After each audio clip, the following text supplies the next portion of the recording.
O Elvis Leno, a seresta mais apaixonada do Brasil. Bora, meu filho! Eu era tão feliz antes da separação. Foi só você me deixar pra eu ficar na solidão.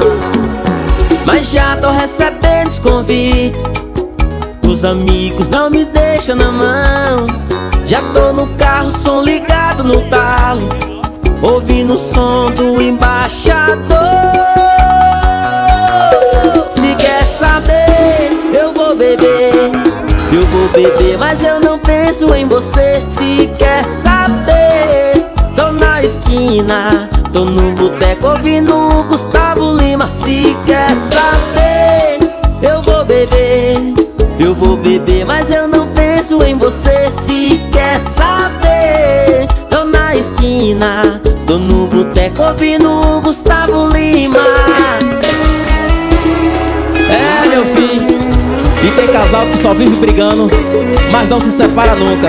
Bora, menino, isso aqui é ao vivo, hein?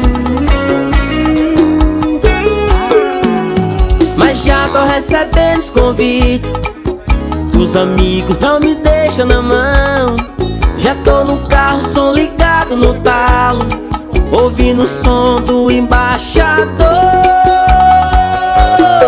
Se quer saber, eu vou beber, mas eu não penso em você. Se quer saber, tô na esquina, tô no boteco ouvindo o Gustavo Lima. Se quer saber, eu vou beber, mas eu não penso em você. Se quer saber, tô na esquina, tô no boteco ouvindo o Gustavo Lima.